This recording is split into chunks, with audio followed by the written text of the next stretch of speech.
Hi YouTube.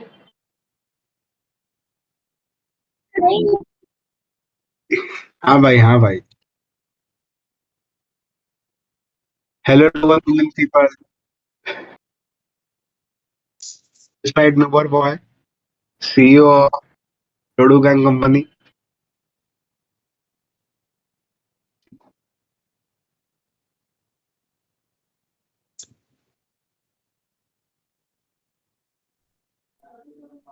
Okay, this closure portion, you are clear that what do you mean by closure?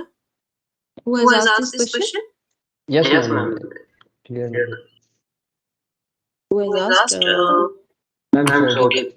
Shobhik, are you clear about this closure portion? Yes, ma'am.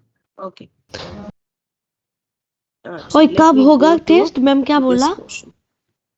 Then it will be easier for you to understand. So closure means by giving an input symbol to a current state, how far you can move or how far your transition will be. So in this figure, हम बोल रहे थे the कि screen is ma'am बोला कि पहले visible. पढ़ाएगा उसके बाद टेस्ट होगा।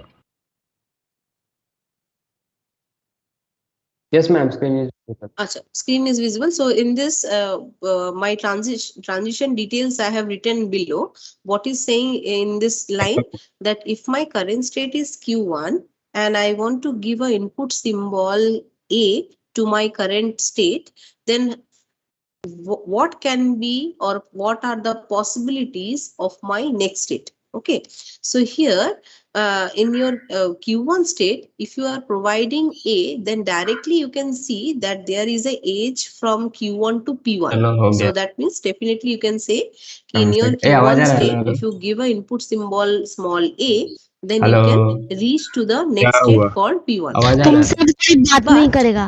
Apart from this age, you have तुम फिर another से धोखा दे age किस चीज का emerging धोखा? from your Q1, तुम चुप which रहो। is talking about तुमसे बात नहीं करना। lambda or epsilon transition. So epsilon is a such kind of transition where you are not providing any input symbol, but still you are allowing for straight jump. That means from Q1 to Q1, Q1 to Q2, you are allowing a straight jump. From your current state Q1, your machine can go to state Q2. Okay, without taking any नहीं तो हम लोग का आवाज जाएगा ना। Now that means this Q1 and Q2 both can be merged. Am I right or wrong? Because वहां पे कोई input symbol आप दे नहीं रहे हो, आप विदाउट कोई इनपुट सिंबल दे के आप Q1 से Q2 में आराम से आ जा रहे हो. So that you denote with the help of epsilon transition, right? Epsilon या फिर lambda कुछ भी आप बोल लो. तो यहाँ पे ये जो Q1 और Q2 को आप आराम से बिना कोई इनपुट सिंबल दिए हुए आप यहाँ पे स्टेट मूवमेंट कर पा रहे हो, स्टेट जंप कर पा रहे हो. So इसका मतलब Q1 और Q2 both are in closure, मतलब एक सेट के ही मेंबर है. ओके, इसलिए देखो मैंने यहाँ पे कर्ली ब्रेसेस में लिखा है कि Q1 पे अगर आप कोई भी इनपुट सिंबल नहीं दे रहे हो तो भी आप Q2 पे जा पा रहे हो. सो अगर Q2 पे जाने के बाद if you give input symbol call small a, that means इसका सिमिलर मीनिंग ये कहलाएगा कि आप Q1 पे ही a दे रहे हो, Q1 स्टेट पे ही आप a इनपुट सिंबल दे रहे हो. जबकि यहाँ पे फिगर पे आपको इजीली दिख रहा है कि Q1 से ये एज निकला है जहां पे ये a इनपुट सिंबल दिया जा रहा है. But as this Q1 and Q2 are in a closure set, because of this we are taking into consideration कि Q1 और Q2 जो है वो इक्विवेलेंट स्टेट है. सो Q2 पे अगर a सिंबल अप्लाई हो रहा है, इसका मीनिंग ये है कि वो Q1 पे ही अप्लाई हो रहा है, बिकॉज Q1 और Q2 के बीच में कोई इनपुट सिंबल एक्स्ट्रा आप प्रोवाइड नहीं कर रहे हो. Am I clear up to this? शोभी? Yes, ma'am. हाँ, so यहाँ पे इसका मतलब Q1 पे A देने पे you can easily go to P4 because Q1 और Q2 are in a closure. So Q2 पे अगर आप A प्रोवाइड कर रहे हो तो आप easily P4 पे पहुंच पा रहे हो. So you can easily say कि Q1 पे ही मैंने A input symbol दिया and my next state will be P4 in this case. Okay. Next आप देखो, जब आप Q1 पे A देने के बाद जब आप P1 स्टेट पे आए, ऊपर वाला देखो P1 स्टेट पे आप जब पहुंचे, P1 स्टेट में आपने देखा कि P1 स्टेट से दो एजेस निकल रहे हैं जहां पे एप्सिलॉन मेंशन किया हुआ है। सो एप्सिलॉन मेंशन किया हुआ है, इसका मतलब ही ये है कि वहां पे एक्चुअली आपने कोई इनपुट सिंबल नहीं दिया। सो अगर आपने कोई इनपुट सिंबल नहीं दिया है, इसका मतलब P1 और P2 are in a closure. Input symbol नहीं दिया है फिर भी स्टेट जंप हुआ है, so that means P1 and P2 are in a closure state. Similarly P1 और P3 are in a closure state, क्योंकि P1 से P3 भी आपने कोई इनपुट सिंबल नहीं दिया है फिर भी स्टेट ट्रांजिशन हुआ है। सो इसका मतलब कि P1 कहना जितना आपके लिए आसान है कि P1 is a next state of Q1, उतना ही आसान है कि P2 is also a next state of Q1, because P2 and P1 are in a closure. Similarly, P3 भी next state of Q1 with the same input symbol small a.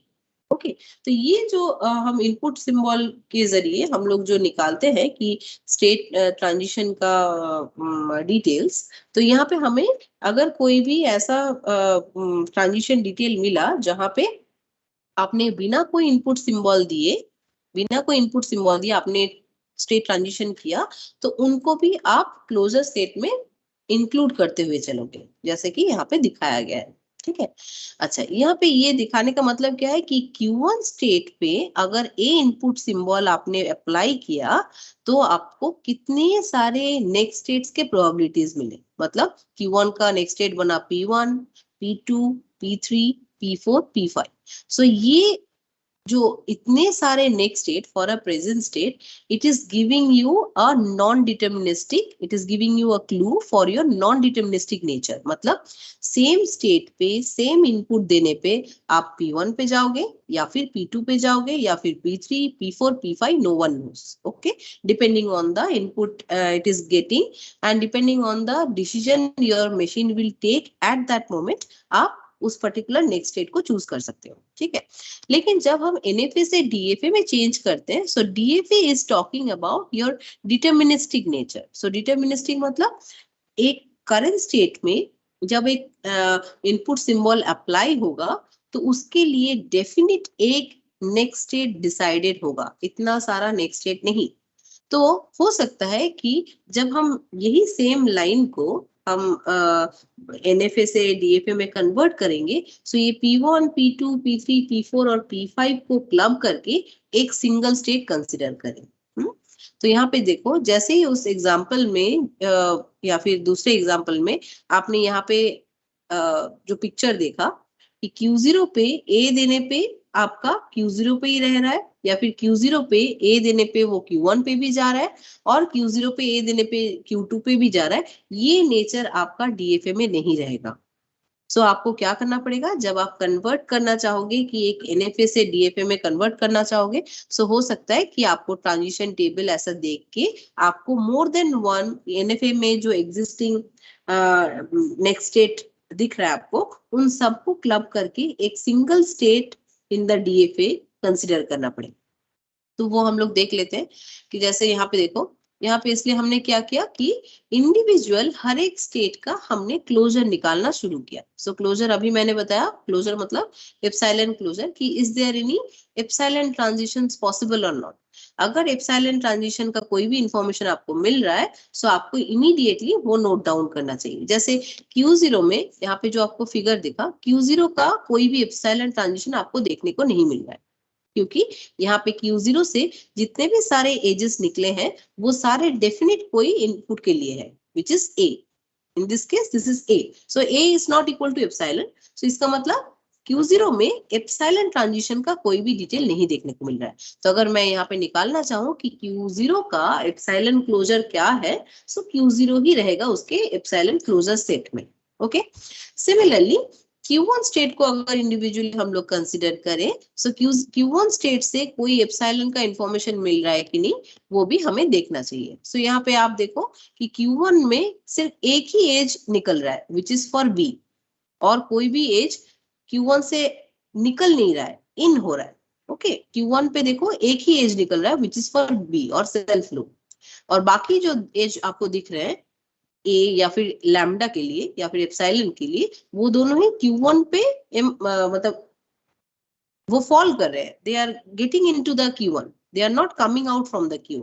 Okay, so इसलिए Q1 का भी कोई transition detail epsilon के लिए नहीं है। तो ये इसलिए Q1 के एप्सिलॉन क्लोजर सेट में हमने सिर्फ Q1 को ही रखा। Okay, now come to the part of Q2। Q2 का कोई एप्सिलॉन क्लोजर है कि नहीं, वो अगर हम लोग यहाँ पे पिक्चर से देखें, सो Q2 के लिए आपके पास दो एजेस निकल रहा है, one is for C and another is for epsilon। so जब हम C कंसिडर कर रहे हैं, C कंसिडर कर रहे हैं मतलब वो Q2 पे ही आके इमर्ज हो रहा है और Q2 पे आके it is getting into the Q2 itself. But जब हम एप्सिलॉन जो एज है वो अगर कंसिडर करें तो Q2 से हम इजीली Q1 में पहुंच सकते हैं। So we can definitely say that Q2 को अगर हम कंसिडर करेंगे, so without taking any input symbol I can easily go to Q1 state. So that means this two can be in a single closure set. जो हम Q2 के लिए consider कर रहे हैं that can be considered for Q1 as well, because Q2 से हम easily कोई इनपुट नहीं लेके Q1 में जा सकते हैं। सो इसलिए Q2 का जब हमने एप्सिलॉन क्लोजर निकाला, सो Q1 और Q2 को हमने उस क्लोजर सेट में एक साथ दे दिया। तो जहां जहां Q2 कंसिडर होगा उसका मतलब ये है कि Q1 and Q2 both will be considered. Okay, अच्छा, ये जो हमने अलग अलग से हर एक स्टेट का हमने ऐसे क्लोजर सेट निकाला, इसका मतलब इन क्लोजर सेट्स के लिए हम अलग अलग ट्रांजिशन डिटेल्स निकालेंगे for every valid input symbol. Every valid मतलब जहां पे नॉन एप्सिलॉन इनपुट्स आपको दिख रहे हैं। तो इस पिक्चर में आपको नॉन एप्सिलॉन इनपुट क्या क्या दिख रहा है एजेस के ऊपर? कहीं कहीं A लिखा हुआ है, कहीं कहीं B लिखा हुआ है, कहीं कहीं C लिखा हुआ है। इसका मतलब these three are some inputs which are non epsilon, epsilon नहीं है। ओके, सो इसका मतलब जो आपने यहाँ पे क्लोजर सेट निकाल के रखा है, Q0 का क्लोजर, Q1 का क्लोजर और Q2 का closure, so individually for all these closure of states आपको A, B, C के लिए ट्रांजिशन डिटेल्स मेजर करना पड़ेगा। ओके, सो मेजर करना पड़ेगा मतलब ऑब्वियसली आप इस Q0 के लिए A देने पे क्या हो रहा है, Q0 पे B देने पे क्या हो रहा है, Q0 पे C देने पे क्या हो रहा है, वो आप नोट डाउन करोगे। सिमिलरली Q1 का जो क्लोजर निकला है विच इज Q1 इटसेल्फ, वहां पे भी आप A इनपुट सिंबल पे क्या उसका इफेक्ट हो रहा है, B इनपुट सिंबल देने पे क्या इफेक्ट हो रहा है और C इनपुट सिंबल देने पे क्या इफेक्ट हो रहा है, वो आप नोट डाउन करोगे। जब आप Q2 का क्लोजर निकालोगे, सो Q2 के क्लोजर सेट में आपके पास दो डिफरेंट स्टेट्स का कॉम्बिनेशन है। देखो ब्रैकेट में आपने लिखा है Q1, Q2। सो जब आप बेसिकली Q2 का क्लोजर स्टेट पे A, B, C का इफेक्ट आप मेजर करोगे, सो आपको Q1 और Q2 दोनों को मिला के मेजर करना पड़ेगा, बिकॉज Q2 के क्लोजर सेट में दो स्टेट आ रहा है, दो स्टेट का कॉम्बिनेशन आ रहा है। सो अगर मैं Q2 पे A का इफेक्ट निकालना चाहूँ, Q2 क्लोजर पे A का इफेक्ट, इसका मतलब ही मैं ये बोलना चाह रही हूँ कि Q1 का A पे इफेक्ट और Q2 का A पे इफेक्ट, दोनों का यूनियन, दोनों को जोड़ने के बाद क्या इफेक्ट हो रहा है। सिमिलरली अगर मैं Q2 क्लोजर पे अगर B का इफेक्ट निकालना चाहूँ, so that means I want to say कि Q1 पे B का इफेक्ट क्या हो रहा है, Q2 पे B का इफेक्ट क्या हो रहा है, और उन दोनों का कॉम्बिनेशन मतलब कंबाइन करने के बाद जो रिजल्ट आएगा, यूनियन। सिमिलरली Q2 क्लोजर पे अगर C का इफेक्ट निकालना चाहूँ, सो Q1 पे C का इफेक्ट, Q2 पे C का इफेक्ट और उन दोनों का यूनियन का रिजल्ट मैं निकालना चाह रही हूँ।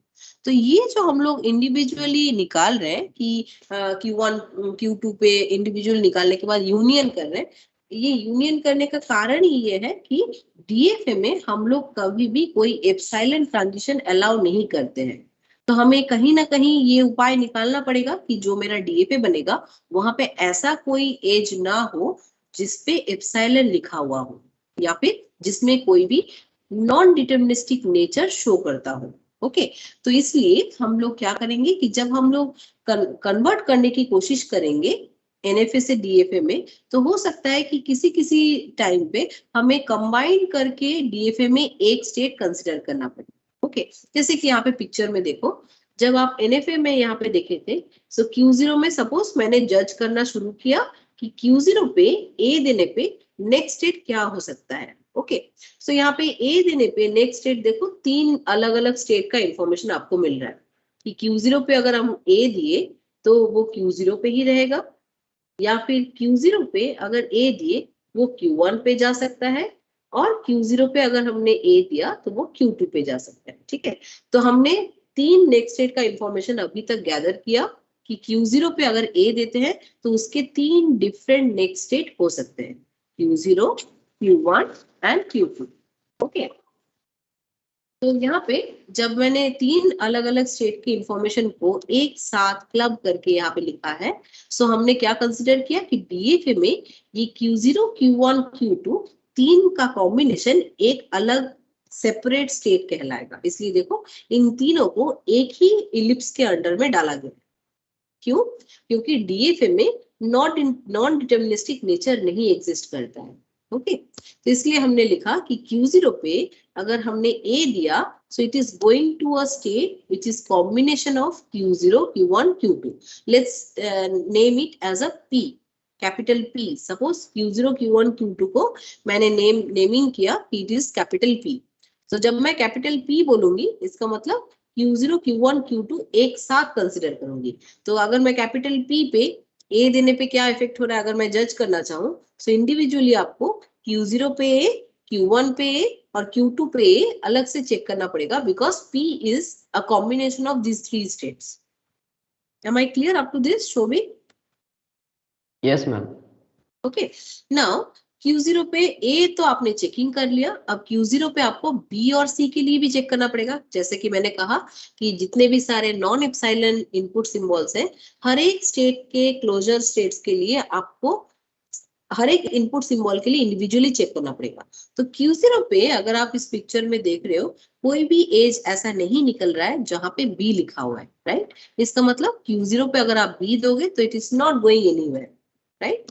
सिमिलरली Q0 पे अगर C दे रहे हो तो C का भी कोई एज आपको निकलता हुआ नहीं दिख रहा है, राइट। सो इसका मतलब Q0 पे अगर आप C इनपुट सिंबल अप्लाई करते हो सो it is not going anywhere. So that is what here they have shown कि अगर आप B अप्लाई कर रहे हो Q0 के क्लोजर स्टेट पे या फिर C अप्लाई कर रहे हो Q0 के क्लोजर स्टेट पे, so it is not going anywhere, so it is going in a blank और let's say it is going in a dead state, okay. So जिसको उन्होंने रेक्टेंगल के जरिए दिखाया है, okay.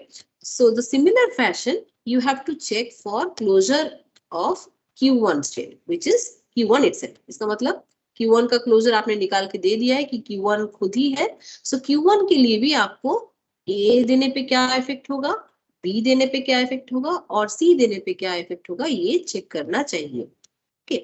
Now let's take Q1 पे हम लोग A, B, C देने पे क्या इफेक्ट होगा। So before that what they have completed कि जो उनको एक नया स्टेट P मिला, P which is a combination of Q0, Q1, Q2, इन तीनों का कॉम्बिनेशन मिला के मैंने अभी कहा कि इसको हम लोग P अभी हमने नेमिंग किया, नेमिंग कन्वेंशन के वाइज नेमिंग किया कि this 3 combination will be treated as capital P। तो P पे A देने पे क्या इफेक्ट होगा, B देने पे क्या इफेक्ट होगा और C देने पे क्या इफेक्ट होगा, ये हम लोग चेक कर लेते हैं। ये इन्होंने क्यों इमीडिएटली किया, क्योंकि अदरवाइज ये कॉम्बिनेशन आपको अभी अभी मिला है, इस रो पे जो भी न्यूली स्टेट आपको मिलेगा उसको आप अदरवाइज चेक करना भूल जाओगे, because you are in a process of converting your NFA to DFA। तो NFA टू DFA कन्वर्ट करते वक्त आपको जो नया स्टेट P मिला, सो P के लिए भी आप सारा चेकिंग कर डालो, ओके। तब आपको पता चलेगा कि मिनिमम कितने स्टेट्स आपके DFA में बनने वाले हैं, ओके। तो चूंकि अभी आपके पास एक नया नोड क्रिएट हुआ है कैपिटल P, तो P के लिए भी आप A वाला चेकिंग, B वाला चेकिंग और C वाला चेकिंग कंप्लीट कर लो। So let's take a look at your old image. Q0, Q1, Q2 पे A देने पे क्या इफेक्ट हो रहा है। तो देखो P मतलब Q0, Q1 और Q2 इन तीनों का कॉम्बिनेशन। तो इसका मतलब इंडिविजुअली Q0 पे, Q1 पे और Q2 पे A का इफेक्ट क्या हो रहा है ये आप मेजर करोगे और करने के बाद तीनों को यूनियन करोगे, राइट। सो Q0 पे अगर आप A दे रहे हो तो आप Q0 पे ही रह रहे हो, Q0 पे आप A दे रहे हो तो आप Q1 पे जा रहे हो और Q0 पे अगर आप A दे रहे हो तो आप Q2 पे जा रहे हो। लेकिन Q1 पे या फिर Q2 पे A का कोई नामो निशान नहीं है। सो बेसिकली अगर आप तीनों को इंडिविजुअली A के लिए चेकिंग करते हो, सो Q0 पे ही A के लिए आपको 3 स्टेट मिल रहा है और Q1 और Q2 पे A के लिए कोई भी स्टेट नहीं मिल रहा है, और इन तीनों को अगर आप यूनियन करते हो तो फिर से आपके पास Q0, Q1 और Q2 का ही कॉम्बिनेशन निकल के आता है। सो वही चीज यहाँ पे पिंक डायग्राम में दिखाया गया है कि P पे अगर हमने A अप्लाई किया तो हमको Q0, Q1, yes black screen দেখাচ্ছে ম্যাম जो দেখাচ্ছে না? এবার এসেছে ম্যাডাম দেখাচ্ছে দেখাচ্ছে ম্যাডাম দেখাচ্ছে। আচ্ছা এবার So, এসেছে ওকে ওকে ওকে সো এই জায়গাটা বুঝতে পারলে? দাঁড়াও এক মিনিট, পুরোনো পিকচারে যাই। এটা দেখতে পেয়েছো তো? এটা হ্যাঁ ম্যাম तो यहाँ पे जब हम चेक कर रहे हैं कि P पे स्मॉल ए देने पे क्या इफेक्ट हुआ, सो P मतलब तीन अलग अलग स्टेट्स के कॉम्बिनेशन Q0, Q1, Q2, जहाँ पे Q0 के पास ही सिर्फ A के लिए इंफॉर्मेशन है कि Q0 पे अगर हमने A अप्लाई किया so it can have 3 different next state, Q0 1, Q1 second और Q2 थर्ड। ये तीन next state can be there for transition of Q0 पे अगर हम A चेक करें। अब उसके साथ मुझे यूनियन करना पड़ेगा, Q1 का भी A पे देने पे कोई इफेक्ट हो रहा है कि नहीं, लेकिन Q1 पे A का कोई एज दिख ही नहीं रहा है, so it will give you 5 मतलब नल। सिमिलरली Q2 पे भी A देने पे कोई इफेक्ट आपको नहीं दिख रहा है, so if you do union about your Q2's information, so that will also give you null information. So basically अगर हम इनको तोड़ के लिखे तो कैसा देखने को मिलेगा? Let me write in a word.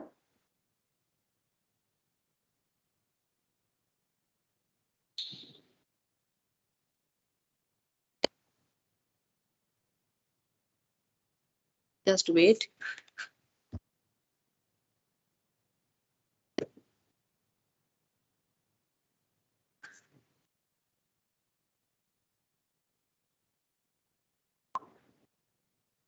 Hello hello hello hello.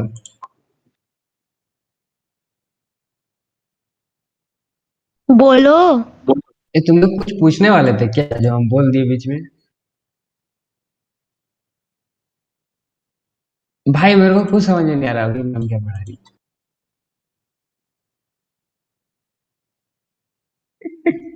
और क्या कह रहे हो सोचे। Just wait for a second. Exam में तो कुछ बोल ही नहीं रही है ना।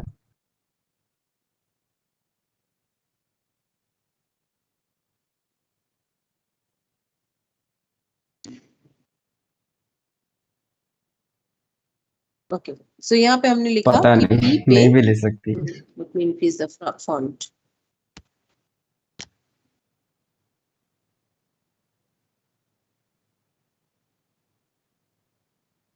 और हम चेक करना चाहें कि P पे स्मॉल a देने पे क्या इफेक्ट हुआ।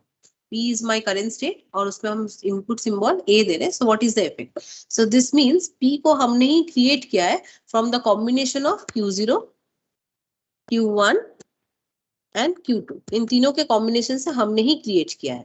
ओके अभी जस्ट हमने क्रिएट किया कॉम्बिनेशन करके, तो इन पे इसका मतलब A का इफेक्ट क्या हो रहा है ये बेसिकली हम लोग चेक करना चाहते हैं। So P is nothing but combination of this three states, right? So individually if I consider कि P पे A का इफेक्ट क्या हो रहा है, सो इसका मतलब individually I want to check कि Q0 पे A का इफेक्ट क्या हुआ, यूनियन Q1 पे A का क्या हुआ, यूनियन Q इफेक्ट क्या हुआ, this I want to check basically. ठीक है, तो इनमें से सिर्फ Q1 ने मुझे A के लिए इंफॉर्मेशन प्रोवाइड किया फ्रॉम द पिक्चर कि Q0 पे अगर हमने A अप्लाई किया so there can be 3 different states. एक मुझे प्रोवाइड किया Q0 is can be my next state, Q1 can be my next state and Q2 can. Picture से देखो आपको पता चलेगा। देखो Q0 में Q0 can be next state, Q1 can be next state and Q2 can be next state. Okay, so 3 different next state. लेकिन जब हम यहाँ पे चेक, ये मेरा सिर्फ इतने पोर्शन के लिए रिजल्ट, ओके इतना पोर्शन का रिजल्ट ये निकला, नेक्स्ट स्टेट इंफॉर्मेशन ये निकला। ओके लेकिन जब मैं यहाँ पे चेकिंग करने के लिए गई कि Q1 पे A का इफेक्ट क्या हुआ है, सो वहां पे कोई भी इंफॉर्मेशन आपको नहीं मिला, so it gave you a resulting value 5. So let me write it 5. Okay. Similarly, मतलब ये पोर्शन मुझे 5 मिला. This is 5. क्योंकि Q1 के लिए कोई भी A के लिए कोई एज आपको नहीं दिख रहा है. देखो यहाँ पे Q1 पे आपको कोई भी एज नहीं दिख रहा है. Similarly, if you want to check for your Q2, so Q2 के लिए भी A का कोई रिजल्ट नहीं दिख रहा है, so it will give you 5. So इसका मतलब Q2 में भी A का कोई ट्रांजिशन नहीं है, so it will give you 5 result.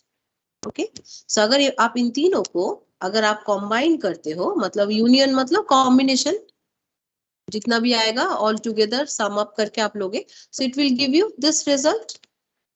The whole thing it will give you. Right.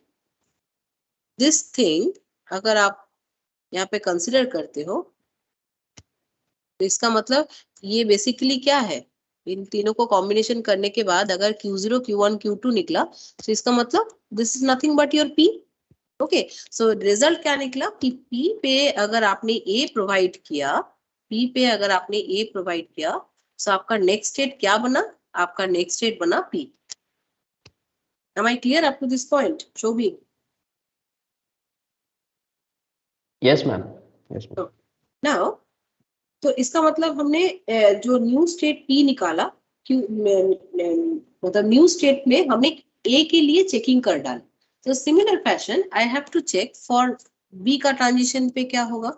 So P पे अगर हम B देंगे, so what will be the result. Similarly P पे अगर C देंगे, then what will be the result. This I want to check from the figure of my NF.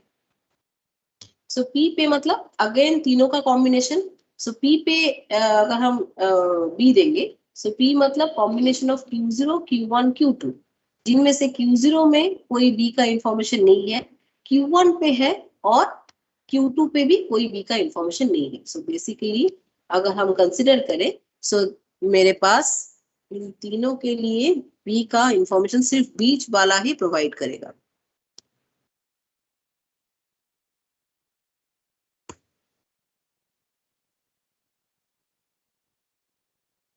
Q1 पे भी,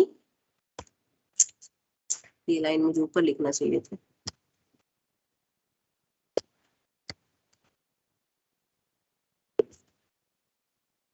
Q0 पे B, Q1 पे B और Q2 पे B, ये चेक करना है मुझे.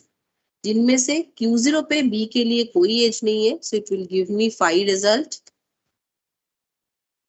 बट Q1 पे B के लिए इंफॉर्मेशन है. देखो Q1 पे B के लिए क्या इंफॉर्मेशन है कि वो B देने पे Q1 पे ही रह रहा है. राइट. सो इसका मतलब just wait for a second.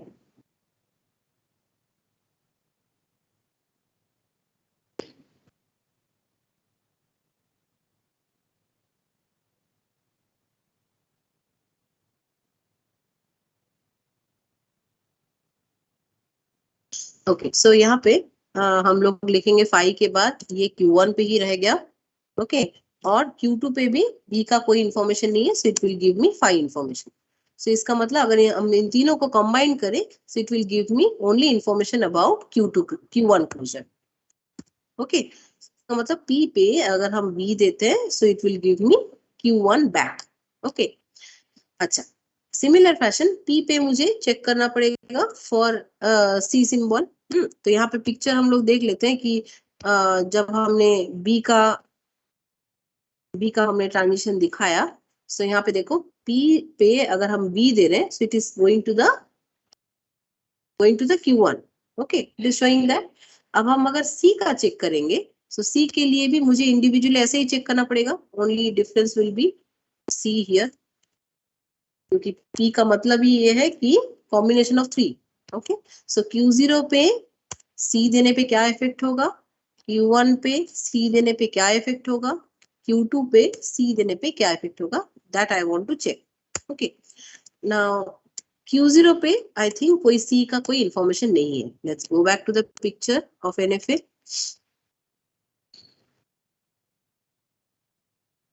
देखो Q0 पे C के लिए कोई एज नहीं निकल रहा है, so it is giving me 5 information about this C वाला ट्रांजिशन। सो यहाँ पे हमें क्या इंफॉर्मेशन मिला 5। ओके, नेक्स्ट Q1 पे सी का कोई इंफॉर्मेशन है या नहीं, चेक करते हैं। आई थिंक नहीं है, only for B there is a edge from Q1। सो इसका मतलब यहाँ पे भी हमें 5 ही मिला पिंक वाले में।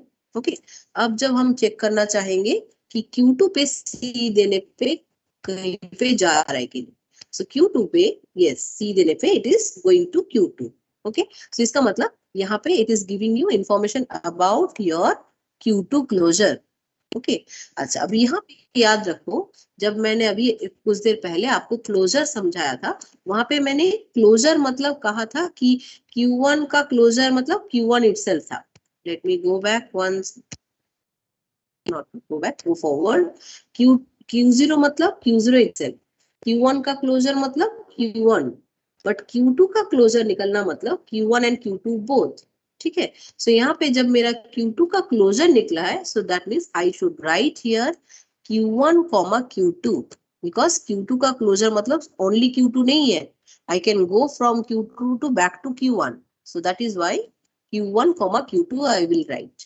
Okay, which is shown here when you are creating your DFA, that जब आपने P स्टेट पे, P मतलब combination of Q0 Q1 Q2, इस पे आपने C दिया, so it is going to the Q1 Q2 state which is Q2 closure।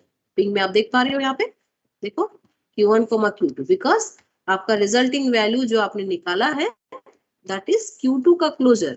Closure मतलब combination of Q1 and Q2 from the figure you have already decided। okay, so इस तरीके से आपने P का तीनों ही ट्रांजिशन डिटेल्स आपने capture कर लिया। देखो P जो मेरा न्यूली स्टेट क्रिएट हुआ था, उससे 3 एज A, B और C के लिए अलग अलग निकल चुके हैं और तीनों का डिटेल्स आपने कैप्चर कर लिया। अब इस पॉइंट ऑफ टाइम पे आपके पास न्यूली क्रिएटेड क्या क्या स्टेट है,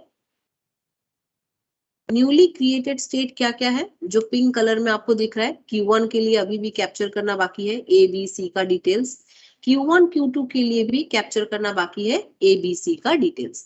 तो let's go to that part कि Q1 पे A, B, C का क्या डिटेल्स है। ओके, सो Q1 पे go back to the NFA, Q1 पे आपको B के लिए एज दिख रहा है, ना ही A के लिए कोई एज दिखा है, ना ही C के लिए कोई एज दिखा है। Okay, so that means Q1 पे अगर आप A या फिर C अप्लाई करेंगे, it is not going to go anywhere, right, because उसके लिए कोई तो एज है ही नहीं। Okay, so it is going to the dead state, let us assume. Okay, but C के लिए there is a edge, sorry not C, B के लिए there is a edge. So B के लिए अगर एज आपको दिख रहा है, so what will be your next state information कि Q1 पे अगर हम B देंगे तो वो Q1 पे ही रहेगा। ओके, सो इसी चीज को हम लोग यहाँ पे जॉट डाउन कर लेते हैं कि Q1 पे अगर आपने A या फिर C दिया, so it is not going anywhere, so it is going to the dead state, green में जो दिखाया गया है। बट अगर आपने B का आपने रिकॉर्ड किया, सो B में आपने देखा कि Q1 पे अगर आप B दे रहे हो, सो it is staying in Q1 itself, तो आपने उसको इंक्लूड कर लिया अपने इस प्रीवियस पिक्चर पे। ओके, आपने सिर्फ B के लिए एज रखा और A और C के लिए कोई भी एज सपोज नहीं रखा है। ओके, नाउ कंसिडर कि Q1 और Q2 के लिए A, B, C का क्या इफेक्ट हो रहा है, वो भी आपने चेक कर डाला कि Q1 और Q2 पे अगर आप A देते हो तो आपको कहाँ जाने को मिल रहा है। So let's go to the previous portion. Q1 और Q2 पे अगर आप A देते हो, सो Q1 और Q2 पे आपको A के लिए कोई भी एज नहीं दिख रहा है, so it is giving you 5 information.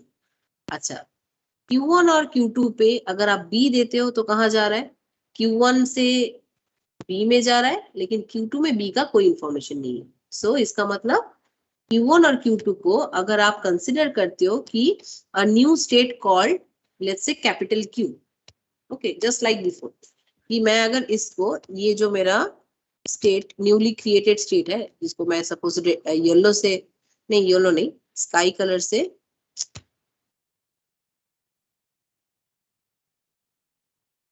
Suppose blue से मैं जो हाईलाइट करी हूँ, let's name this state as capital Q। Okay, so इसका मतलब मुझे इंडिविजुअली क्यू पे मुझे चेक करना चाहिए ए का क्या डिटेल होगा, क्यू पे मुझे चेक करना चाहिए कि बी का क्या डिटेल होगा, और क्यू पे चेक करना चाहिए कि सी का क्या डिटेल होगा। ओके, वही चीज आप इस फिगर से करोगे, इस फिगर से करोगे। तो जैसे ही आपने चेक करना शुरू किया तो आपने देखा कि क्यू मतलब Q1 और Q2 का कॉम्बिनेशन। ओके, सो Q1 और Q2 के कॉम्बिनेशन पे आपको सिर्फ बी के लिए और सी के लिए ही डिटेल मिलेगा, क्योंकि ए के लिए कोई एज नहीं है। So it is going to the dead state, that is why it is shown in the rectangle green colour. Okay, B के लिए इंफॉर्मेशन इसलिए मिला कि Q1 से बी के लिए एक एज था। देखो, Q1 पे बी के लिए एक एज था, बट Q2 के लिए नहीं था। तो कोई बात नहीं, हमें तो यूनियन लेना है दोनों का। सो कोई भी एक भी हो तो चलेगा। सो एक ने मुझे इंफॉर्मेशन दिया कि Q1 पे बी देने पे Q1 पे रहेगा, और दूसरे ने 5 इंफॉर्मेशन दिया। तो दोनों को हमने कंबाइन करके हमने ये बताया कि Q पे अगर हम बी अप्लाई करेंगे, so it is going to stay, it is going to go in state Q1। Okay, वही चीज यहाँ पे डायग्राम में दिखाया गया है कि Q1 Q2 पे अगर आप बी अप्लाई करोगे, सो you are going to go in Q1 state.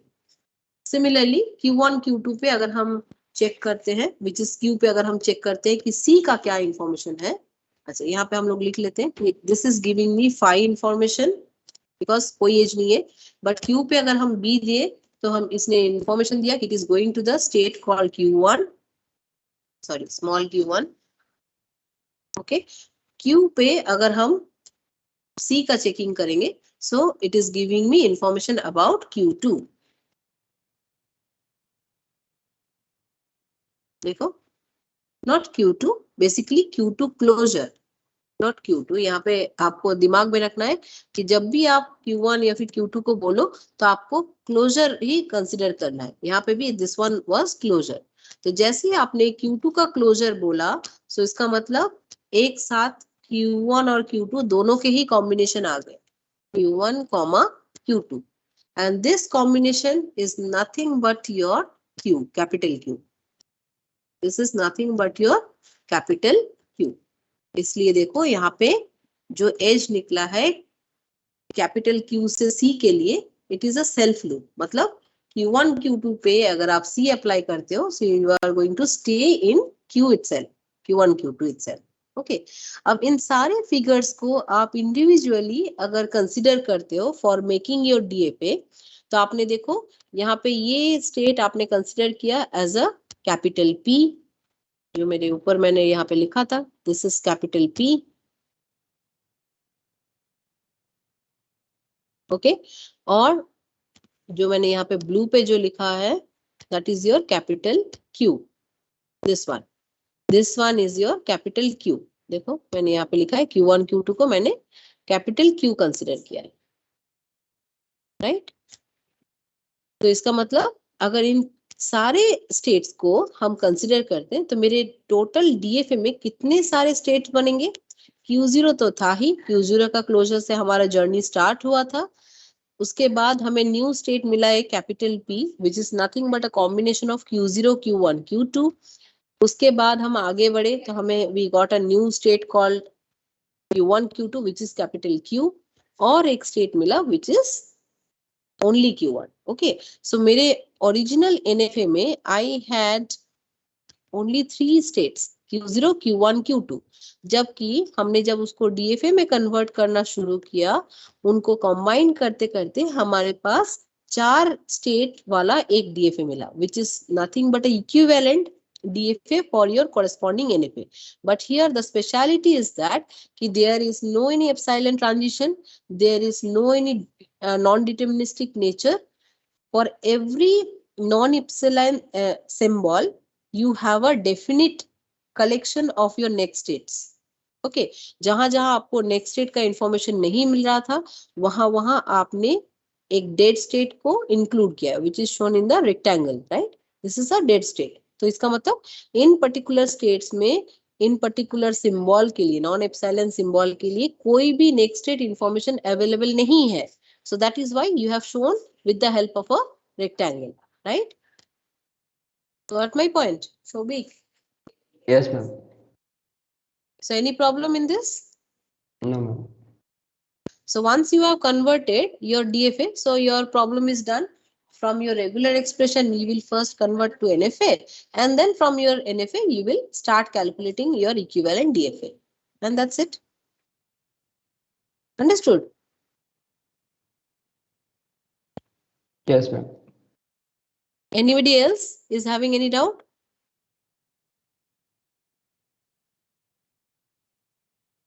Okay.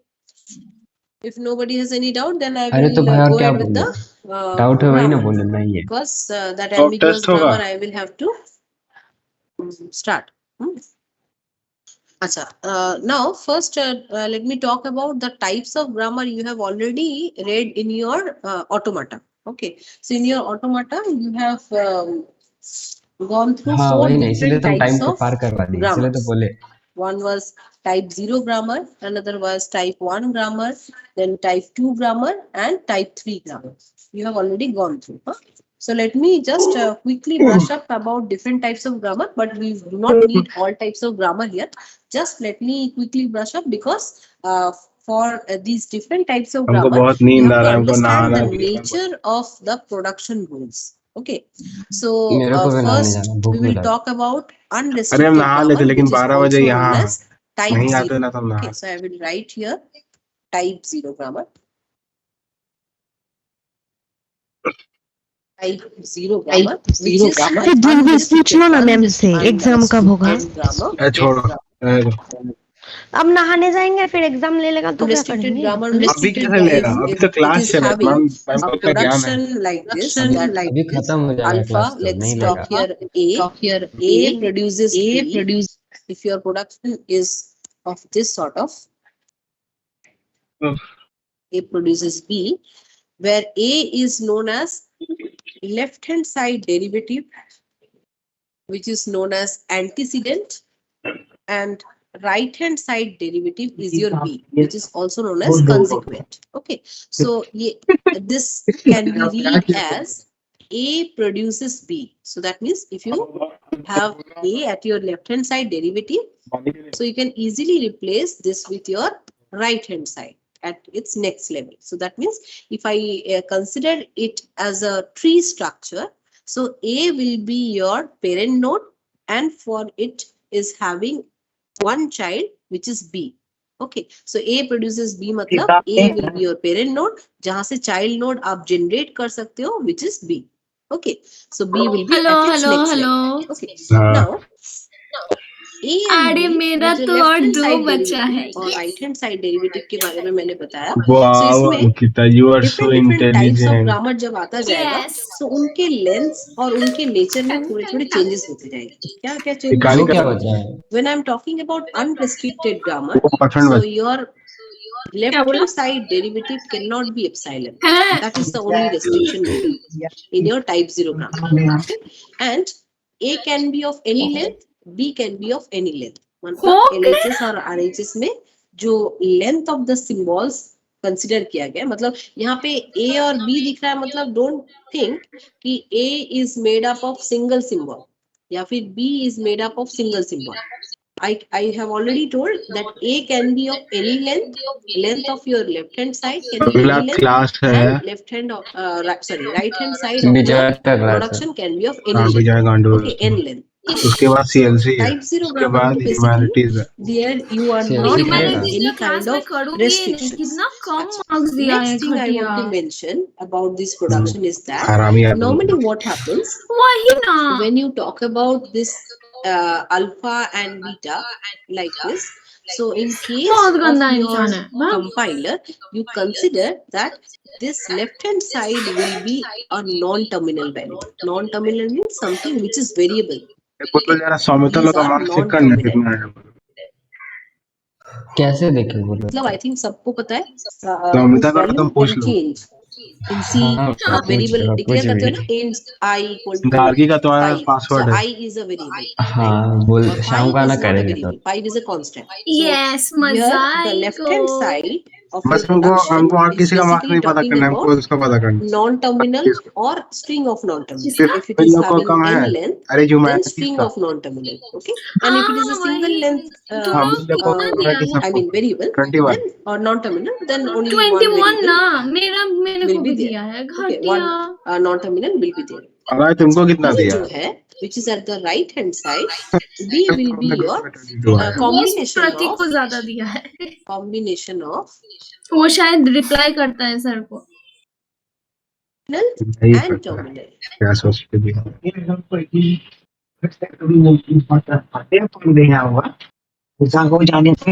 Things you have to remember.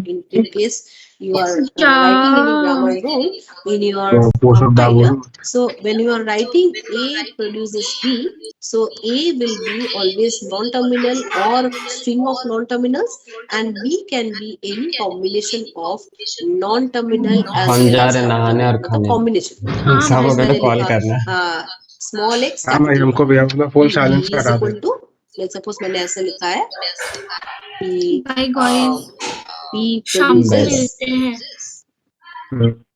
X capital Y. So the left hand side derivative is a non-terminal value, whereas right hand side derivative is a combination of terminal and non-terminal. Now, what terminal means, it can be constant, okay, any literals whose value you cannot change. Those are fixed and they are represented using small character.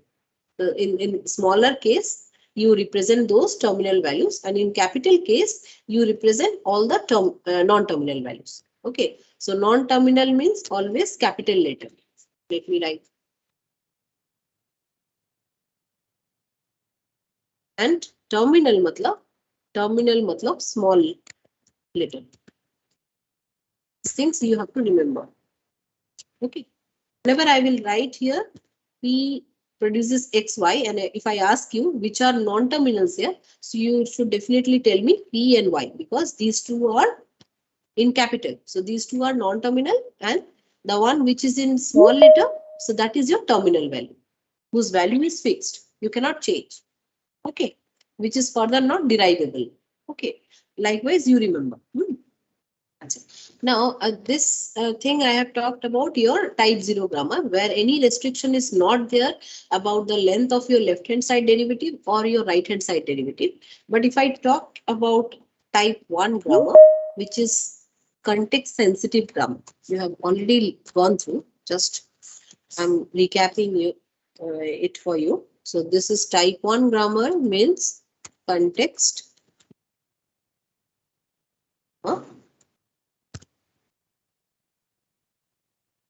sensitive grammar. So here also, suppose you are having a production like this, A produces or alpha produces beta, you can write.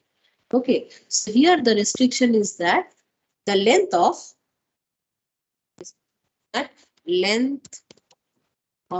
your left hand side, length of your left hand side. So let me write it like this. Length of your left hand side means length of your A. It will always smaller than or equal to the length of your right hand side. Okay?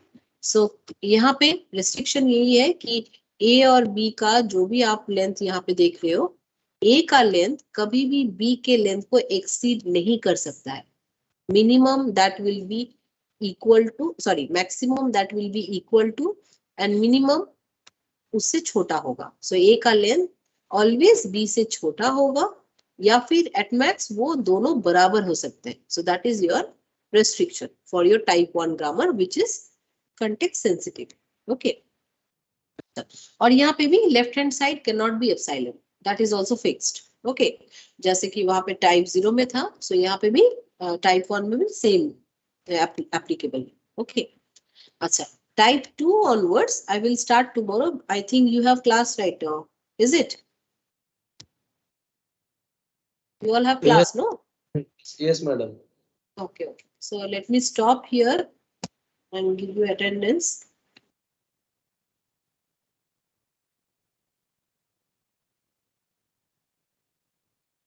From type 2, we will start tomorrow.